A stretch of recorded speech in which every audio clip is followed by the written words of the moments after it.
Guys, तो आज हम CBSE class 10th physics chapter 1 की बात करने जा रहे हैं जिसका नाम है इलेक्ट्रिसिटी। तो अगर मैं आपसे पूछूं कि इलेक्ट्रिसिटी क्या होता है तो आप में से कई लोग बोलेंगे कि ये बिजली होती है, यानी कि इलेक्ट्रिक करंट होता है। बट ऐसा नहीं है। इलेक्ट्रिसिटी और इलेक्ट्रिक करंट के बीच में एक डिफरेंस है।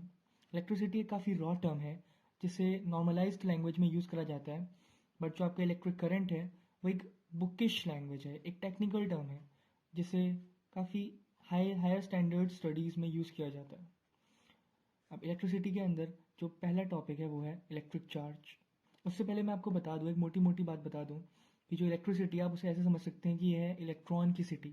जो इलेक्ट्रॉन्स होते हैं एटम्स के अंदर, उनका अगर जो ग्रुप है, एक समूह है, उसे कहा जा सकता है इलेक्ट्रिसिटी। जब वो एक साथ फ्लो करते हैं उसे कहते हैं इलेक्ट्रिसिटी। आगे चल के हम इसके बारे में बात करेंगे, अभी के लिए इतना समझ लीजिए। तो सबसे पहले इसमें टर्म है इलेक्ट्रिक चार्ज। इलेक्ट्रिक चार्ज आप लोगों ने सुना होगा, बट इसको अगर आपको डिफाइन करने को कहा जाए तो आपको मुश्किलें आएंगी। तो इसकी जो डेफिनेशन है वो आप ये लिख सकते हैं: एनी डेफिशिएंसी और excess of electrons will give charge to it. यानी कोई भी मेटल, यानी कोई मैटर है, कोई भी सब्सटेंस है, अगर उसमें इलेक्ट्रॉन की डेफिशिएंसी हो तो उसमें चार्ज आ जाएगा, या तो उसमें इलेक्ट्रॉन्स का एक्सेस हो, यानी कि बहुत ज़्यादा इलेक्ट्रॉन्स आ जाए, तब भी उसमें चार्ज आ जाएगा। अब पॉजिटिव आएगा या नेगेटिव आएगा ये बात की बात है। तो it is an intrinsic property of matter, यानी कि जो इलेक्ट्रिक चार्ज है वो किसी भी मैटर की, किसी भी सब्सटेंस की एक इंट्रिंसिक प्रॉपर्टी है। यानी कि जितना उसे खोजा जाना था उतनी वो खोजी जा चुकी है।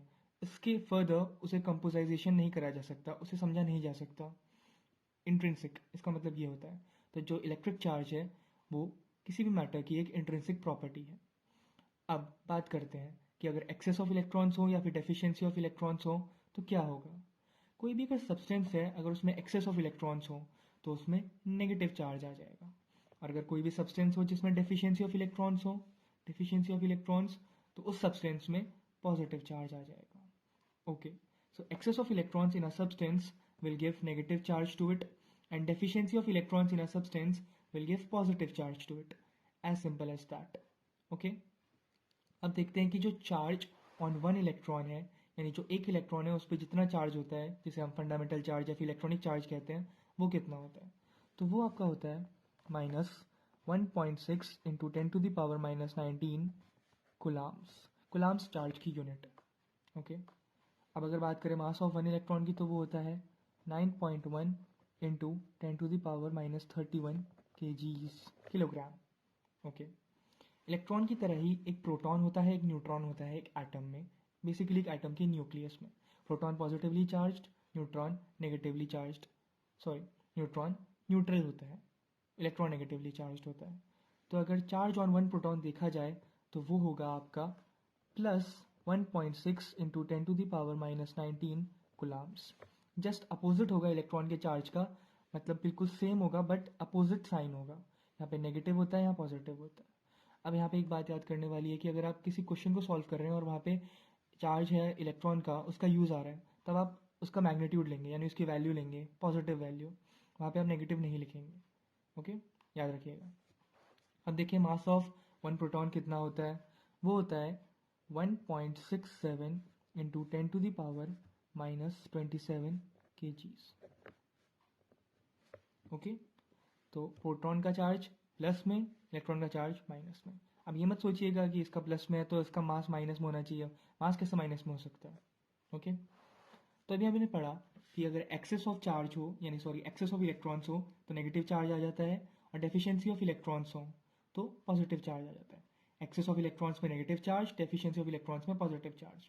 तो charges are of two types. First of all positive charge, and secondly negative charge. Positive charge आएगा डेफिशिएंसी ऑफ इलेक्ट्रॉन से, नेगेटिव चार्ज आएगा एक्सेस ऑफ इलेक्ट्रॉन से। ओके,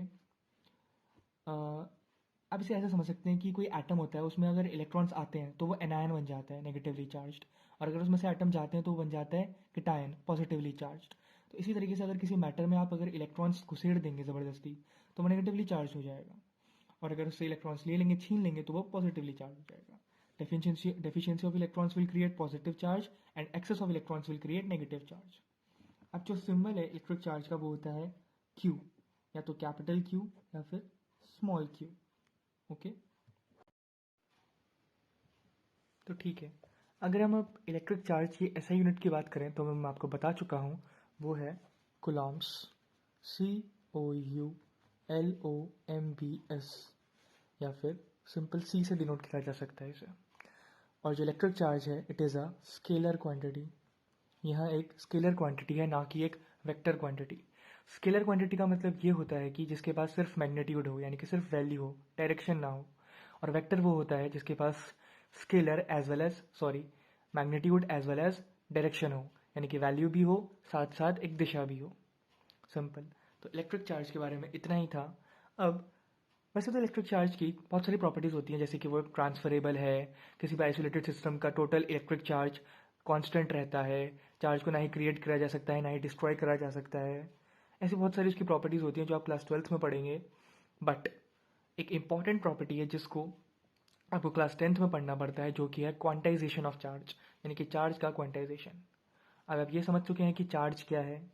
वो एक इंट्रिंसिक प्रॉपर्टी है किसी भी मैटर की, जिसकी वजह से अगर डेफिशिएंसी हो तो पॉजिटिव चार्ज आएगा, और अगर इलेक्ट्रॉन्स का एक्सेस हो तो नेगेटिव चार्ज आएगा। सिंपल। बट क्वांटाइजेशन क्या है?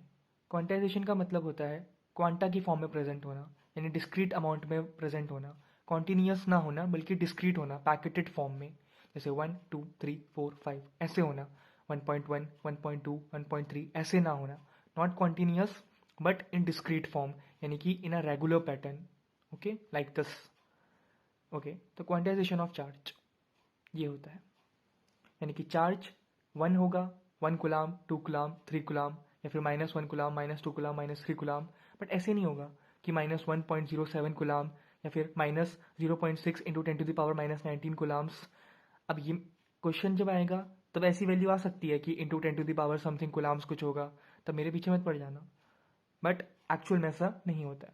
ओके, अब देखिए, if n is the total number of electrons flowing in a conductor in time t, then the total charge flowing in a conductor is given by, यानी कि आपको equation बतानी है total charge flowing in a conductor की, जब n number of electrons किसी conductor में flow कर रहे हो टाइम t के लिए।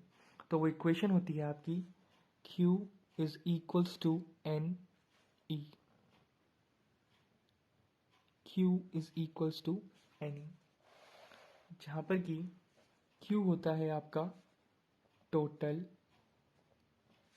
चार्ज फ्लोइंग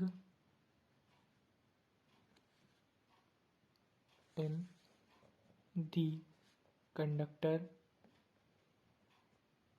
ओके, N होता है आपका total number of electrons flowing in the conductor, total number of electrons flowing in the conductor.